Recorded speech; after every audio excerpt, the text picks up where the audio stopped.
Can you imagine arriving in Iowa to find this landscape stretched out in front of you for as far as your eyes can see?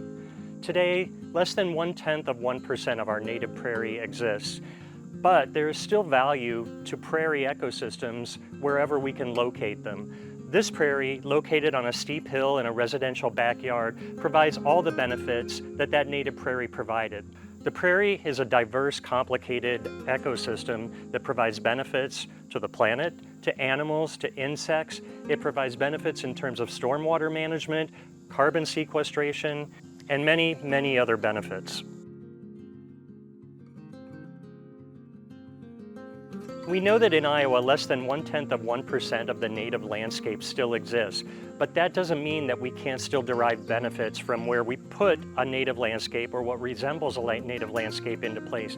This prairie restoration is close to 1 acre in size, so nowhere near the size of what used to cover Iowa. However, if we go into this prairie, we can see the pollinators, we can see the evidence of moisture being held. The prairie acts as a sponge for heavy rainfall. And then, of course, it's beautiful. Just look at the aesthetic benefits of this prairie. I am Dr. Faye Vitito. I am a retired veterinarian. After practicing for 41 years in rural Washington County, Iowa, I retired to Coralville. And my retirement home in Coralville has a woodland outlot of our HOA, Cardinal Point North. And also there is roughly 4.5 acres of basically pristine, undisturbed woodland. And that is where I live. And after I got my home and my yard set up, I began to look around me and began our volunteer work in earnest in our outlots. The fun thing I think about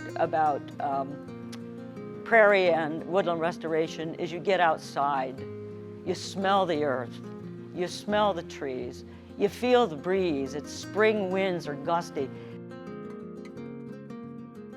Prairie plants survive Iowa's harsh weather because they grow their roots very, very deep. That has benefits for the soil and for stormwater management.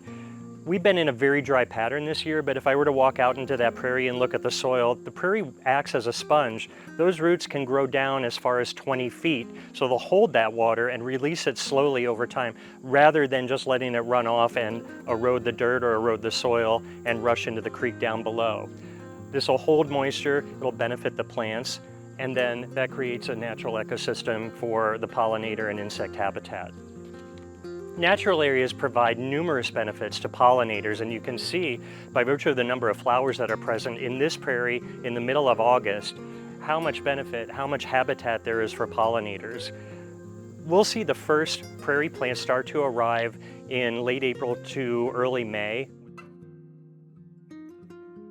A prairie installation or prairie restoration can happen from a very small scale to a very large scale, and all of them provide the pollinator, the stormwater management benefits that a very large prairie or indeed a full tallgrass prairie can provide, except in a smaller situation. To establish a prairie on your own yard takes a few simple steps, and it's very important that you have the proper guidance in doing so. Seed selection that's based on what the lay of the land is, the facing of the slope, the amount of water or rainfall that it receives are all important considerations in ensuring that you're going to have a successful prairie establishment.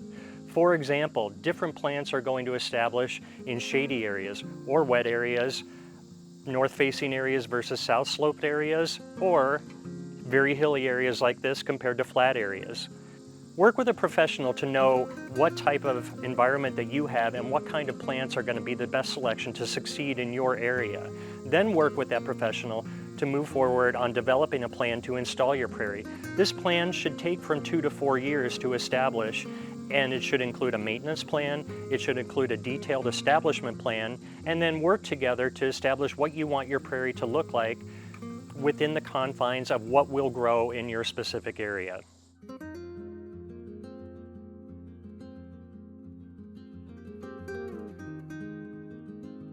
We don't cut it completely down to the ground in the fall. We leave it up because the flowers, or forbs as they're known, the stems of those provide home for the overwintering native bees. And that's actually what I was able to bring back to my yard first, are the native bees that began to pollinate my small garden, my urban garden again, and my cherry trees and my apple trees. So the native bees are very good. There's a paper bee, there's a leaf foraging cutting bee, and they like to have little holes, so there are little bee boxes, bee houses, bee hostels or hotels, if you will, that you can insert anywhere in your yard in multiple places, preferably along and around where you've put some native plants. A very common question I get as a resource in our neighborhood is, well, why natives? Why not this plant? And many times we don't realize that a flower that we buy to make it pretty in our front yard doesn't have the same energy or nectar or nutrient level as a native plant might have, nor does it bloom at the right time for the life sequence of the offspring of that butterfly or that bird or that bee, that honeybee. We have some great resources in Johnson County, and some of them include things such as Prairie Preview, where I went for education, meet a lot of the vendors, meet companies such as Impact 7G, who actually does woodland and prairie restoration. So finding the native resources, the State Nursery of Iowa's Forestry in Ames was important.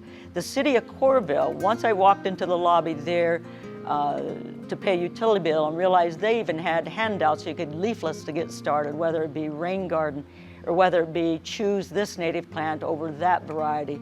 And I began to look around my own front yard, and besides doing this utility box, realizing that there were some plants I paid for that were worth nothing but to pull out and take to the compost. Establishing a prairie, especially in a large area, can be an expensive and time-consuming proposition. The good news is there are lots of folks out there who have resources to be able to help you do so, and many times there's funding available to do it. The NRCS, your local FSA office, simply doing an internet search for prairies in my area, going to your university extension, Iowa State Extension, you can find resources that may provide funding, that will provide resources in terms of referrals to experts in prairie restoration. And once you do that, you'll find yourself connected to an entire network of prairie enthusiasts who have already done this and made the mistake so you don't have to.